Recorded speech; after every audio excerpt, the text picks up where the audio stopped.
Una mujer con pasado en fuerzas especiales llega como profesora a una escuela, enfrentándose a las burlas de un grupo de estudiantes problemáticos.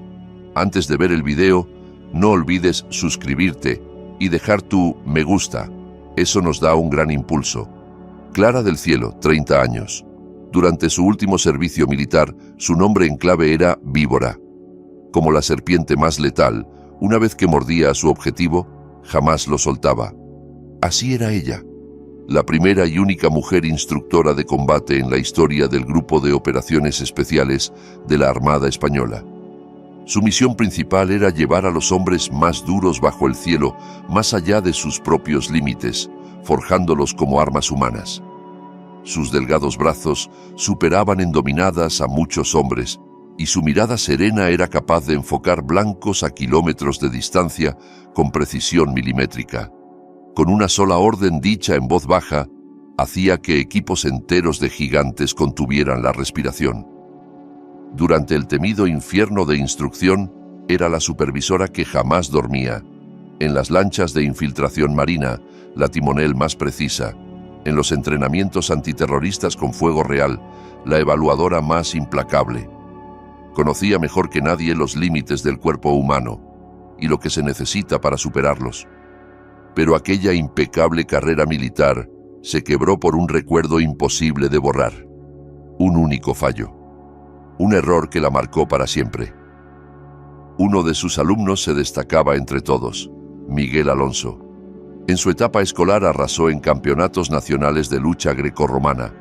Poseía un talento divino y un cuerpo privilegiado. Pero esa bendición lo había convertido en un arrogante.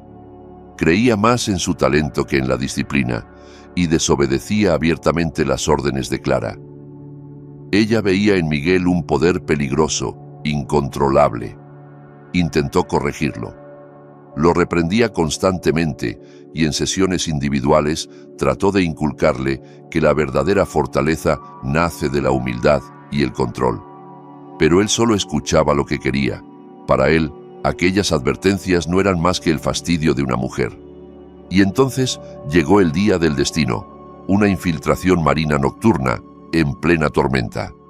Miguel, confiado en su habilidad para nadar, desobedeció el protocolo de seguridad y se adelantó solo.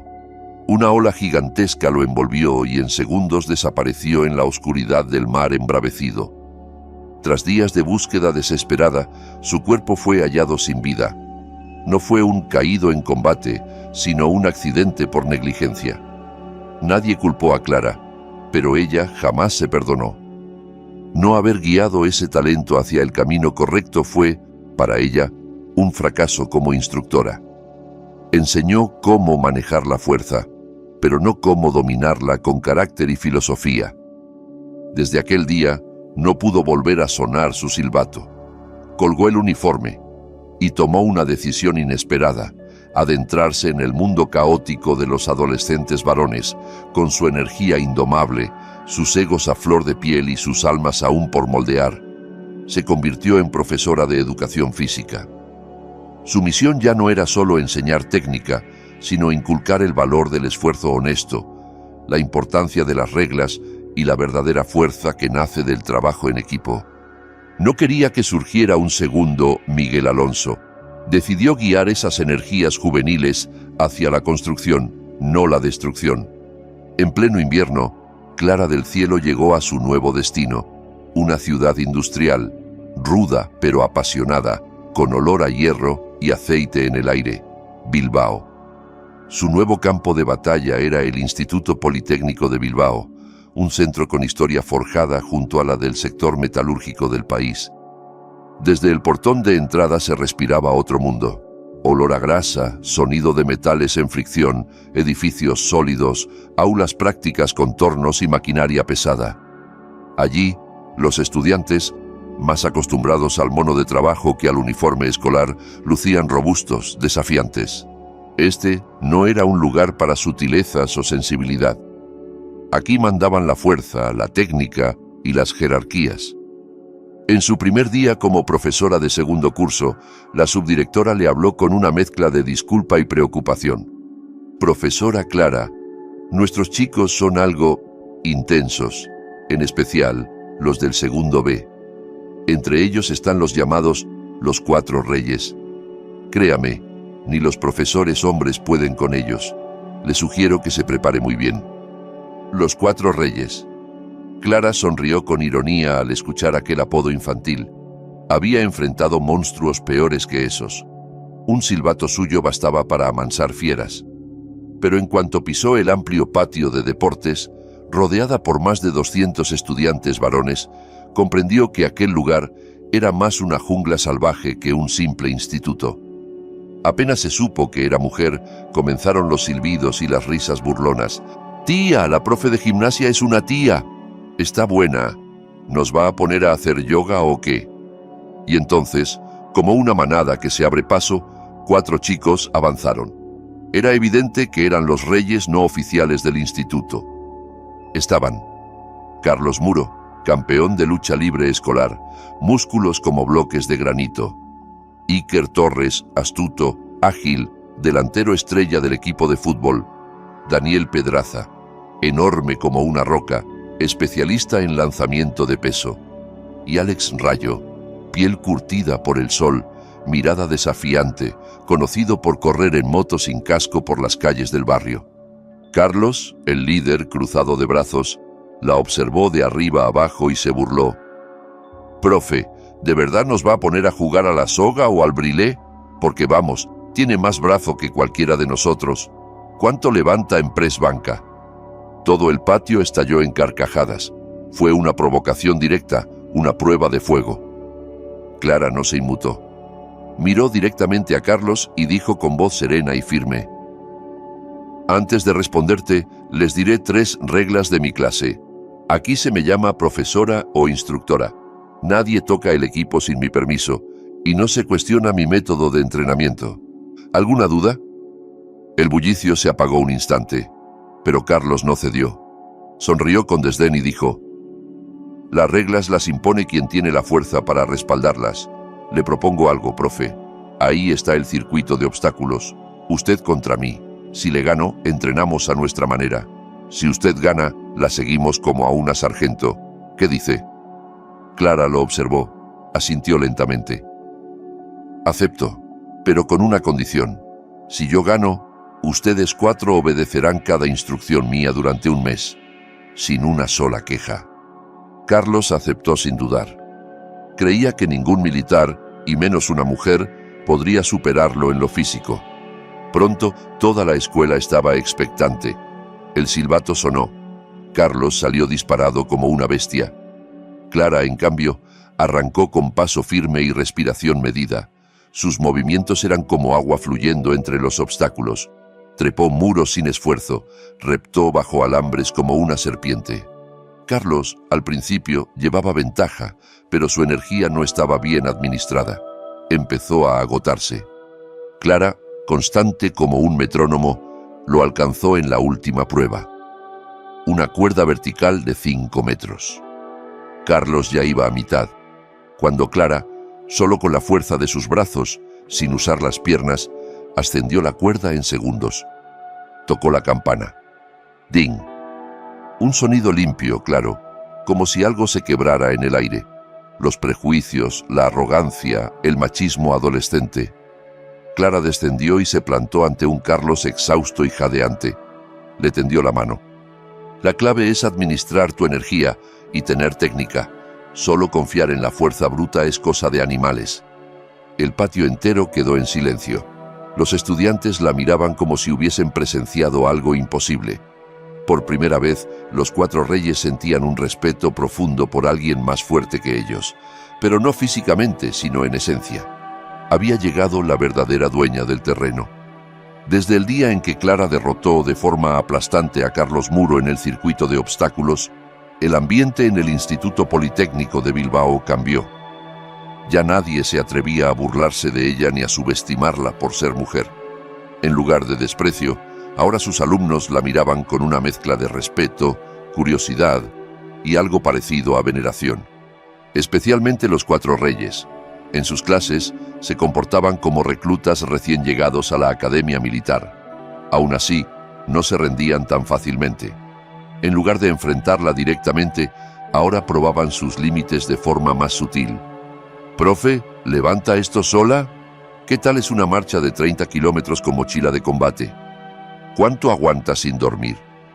Clara sabía que para domar a estos potros salvajes necesitaba más que disciplina. También hacía falta comprensión. Sabía cuándo usar el látigo y cuándo ofrecer una zanahoria. Comenzó a aplicar un programa de entrenamiento completamente nuevo. No solo deportes convencionales. Introdujo sesiones de CrossFit, circuitos extremos, ejercicios basados en fisiología deportiva avanzada. Enseñaba cómo identificar el límite de tu cuerpo y superarlo. Curiosamente, su mayor aliada en esta nueva etapa no fue otro profesor de deportes, sino la enfermera escolar, María Jesús Ortega. Mujer de unos 50 y tantos años, con gafas, bata blanca y un hablar directo, María llevaba más de 20 años curando heridas físicas y emocionales de esos chicos. «Clara, contigo el ambiente está que arde. Los chavales se arrastran hasta aquí con agujetas que les llegan al alma. Me hacen cola todas las mañanas. Pero, ¿sabes? Me encanta verlos así, sudando por algo real, aprendiendo lo que es el esfuerzo. Especialmente ese chico, Carlos, el grandote, duro por fuera, pero por dentro está hecho polvo. Creció con un padre alcohólico que le daba palizas. Piensa que solo siendo el más fuerte puede proteger a su madre y su hermano pequeño. Lo suyo no es ego, es necesidad». Aquellas palabras se le quedaron grabadas a Clara. Comprendió que detrás de cada insulto, de cada desafío, se escondía una herida sin cerrar. Esos adolescentes no necesitaban solo músculo. Necesitaban estructura emocional, confianza, alguien que creyera en ellos. Fue entonces cuando descubrió otro tipo de debilidad. Julián Pino, de segundo año en el taller de diseño mecánico. Un genio.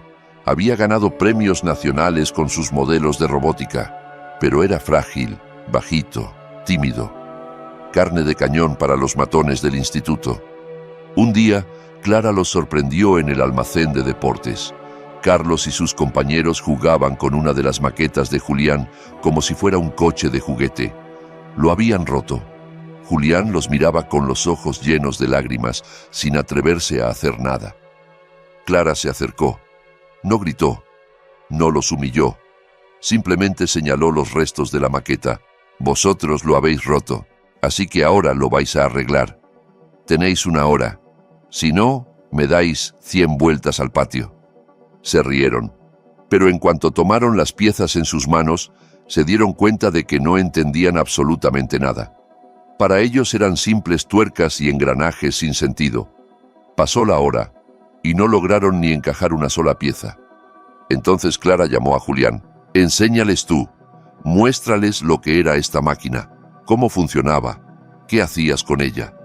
Julián dudó, pero la mirada de Clara le dio valor. Se agachó y con sus dedos finos comenzó a montar con movimientos hábiles cada parte. En minutos, el aparato volvió a funcionar.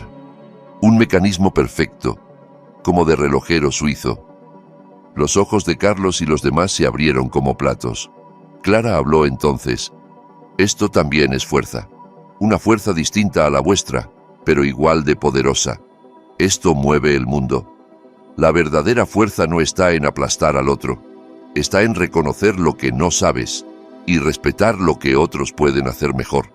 Ese día marcó un antes y un después. Carlos no volvió a meterse con Julián. De hecho, comenzó a acudir a él con dudas sobre sus aparatos de musculación, pidiéndole consejos.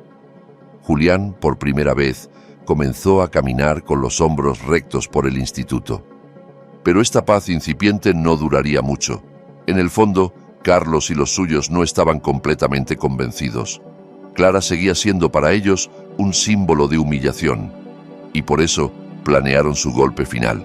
Una tarde, después de clase, entraron juntos a la sala de profesores donde estaba Clara. Con tono serio, pero desafiante, Carlos le dijo: «Profesora, hay algo que no aceptamos. Para nosotros, la fuerza que usted predica no es la única. Creemos en otra. Así que le proponemos esto: una semana entera de entrenamiento, pero bajo nuestras reglas. Si aguanta, reconoceremos que tiene razón. La seguiremos sin discutir jamás. Pero si no, entonces queremos que se vaya de este instituto. No podemos respetar a alguien más débil que nosotros. Era más que una prueba, era una guerra, un desafío directo a su liderazgo. El resto del profesorado se indignó. Le suplicaron que no lo aceptara. Pero Clara no lo dudó ni un segundo. En los ojos de esos chicos vio el mismo brillo peligroso de Miguel Alonso. Y supo que debía enseñarles o perderlos para siempre. «Acepto», dijo sin titubear, «pero las condiciones de seguridad y la evaluación final las establezco yo, y cualquiera que quiera unirse puede hacerlo, pero quien empiece no podrá abandonar». Al amanecer siguiente, 30 chicos estaban en el patio. No solo los 4 reyes, también otros que querían probar su resistencia o verla caer. Así comenzó la versión escolar del infierno de instrucción. Clara revisó el plan de entrenamiento que Carlos y los suyos habían diseñado. Un conjunto de pruebas toscas, sin lógica, pensadas solo para agotar. Ella lo tomó y, basándose en su experiencia militar, lo reestructuró por completo. Mantuvo la esencia del reto, pero lo convirtió en un verdadero programa de formación extrema. No era una simple tortura física, era un camino de aprendizaje. Duro, sí, pero con propósito. El primer día comenzó antes del amanecer, con una carrera de 15 kilómetros a lo largo del paseo costero de Getxo. Viento salado en la cara, piernas quemando desde el 3er kilómetro. Ni uno solo de los chicos llegó sin colapsar. El segundo día, entrenamiento con troncos. 5 estudiantes por equipo cargaban sobre los hombros un tronco de más de 100 kilos. Cada paso, un acto de cooperación. Si uno flojeaba, el grupo entero se venía abajo. Tercer día, reptar por el barro y superar obstáculos en un terreno fangoso. Lodo hasta el cuello, cortes, golpes. Clara no apartó la vista ni un segundo. Cuarto día, privación de sueño. A las 3 de la madrugada, los levantó con sirenas y luces de linterna. Simulacro de emergencia, sin descanso, sin quejas, solo órdenes y respuestas. Uno a uno, los estudiantes comenzaron a abandonar. Vómitos, lágrimas, colapsos. Se les caían los mitos. Descubrían que no eran tan fuertes como creían. Y sin embargo, Clara seguía, siempre al frente, siempre cargando más peso, siempre con paso firme. Nunca jadeaba, nunca se quejaba. Su rostro serio y su cuerpo recto eran una bofetada constante al ego adolescente.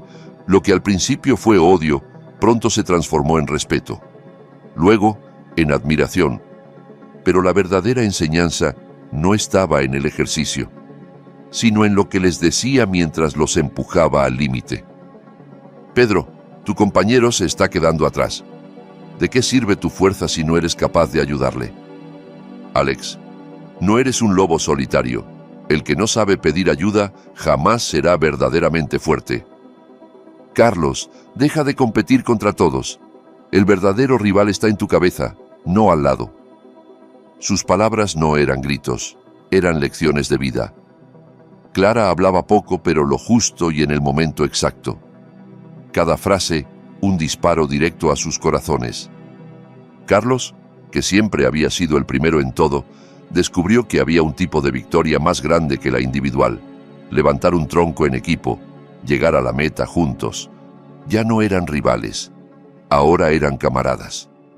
Por primera vez, se veían como compañeros, no como competidores.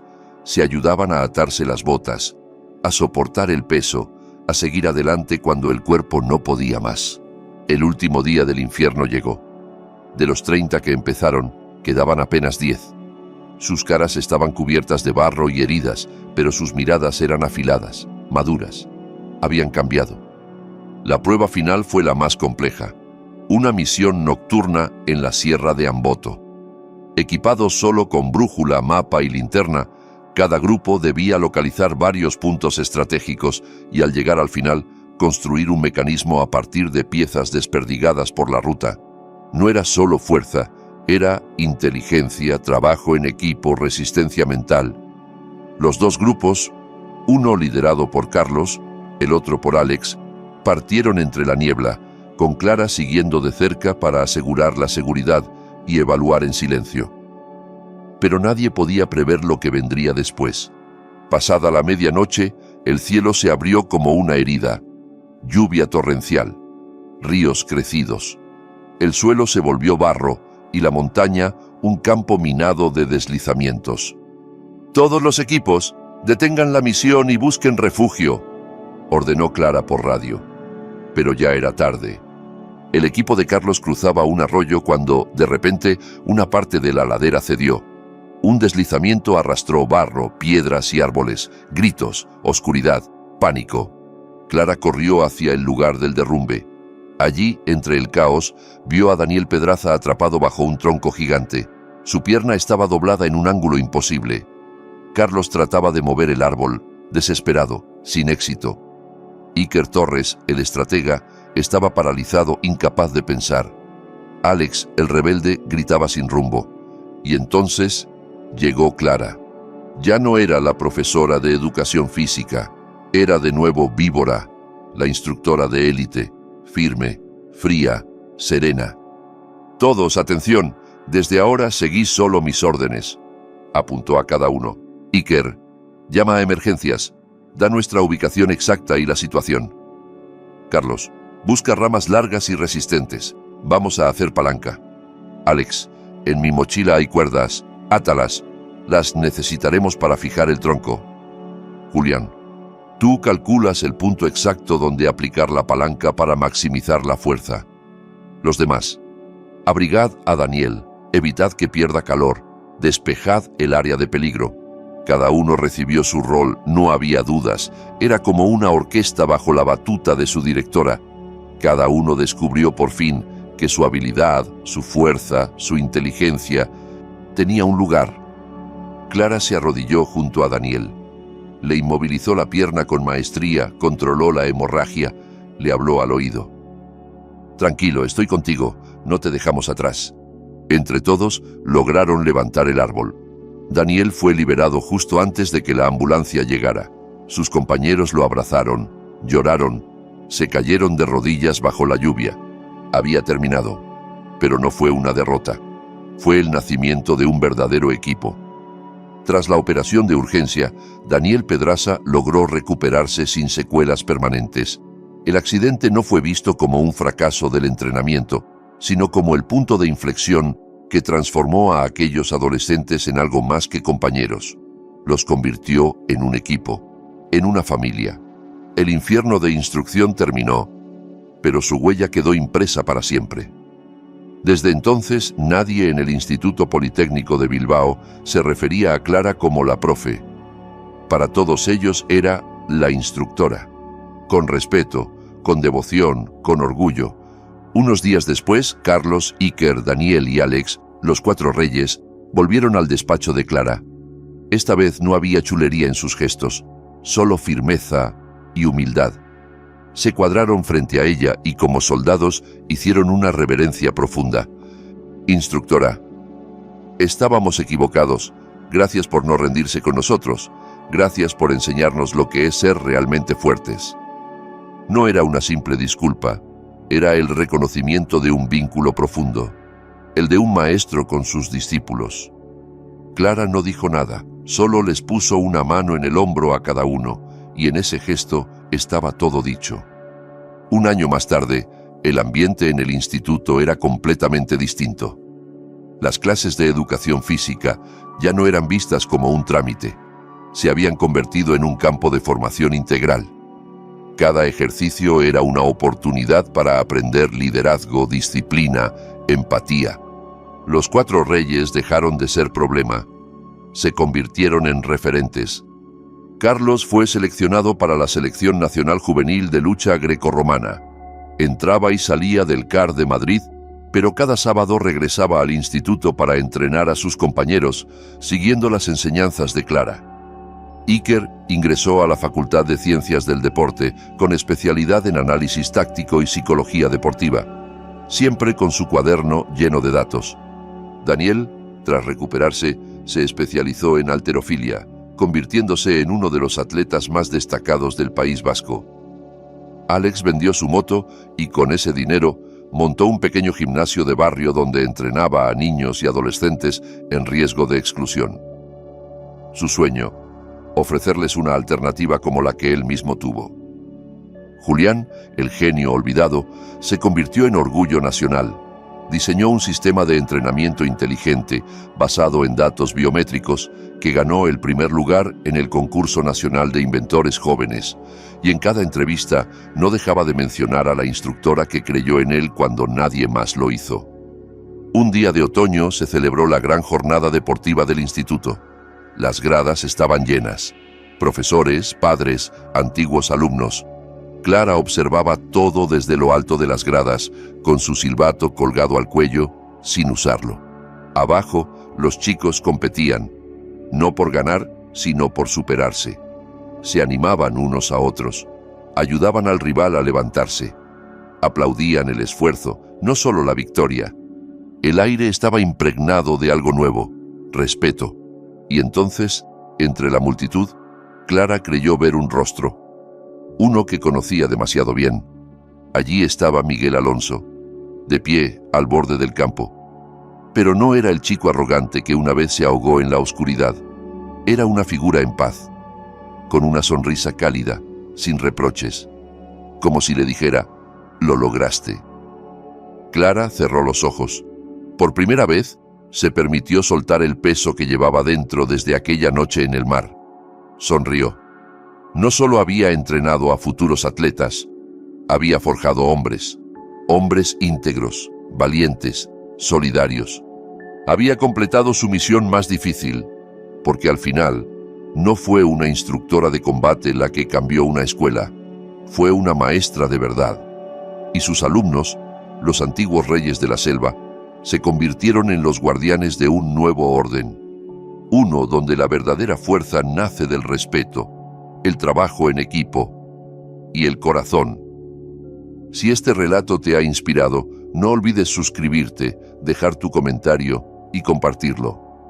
Porque todos, alguna vez, necesitamos un mentor que nos enseñe a pelear, no contra otros, sino por lo que vale la pena.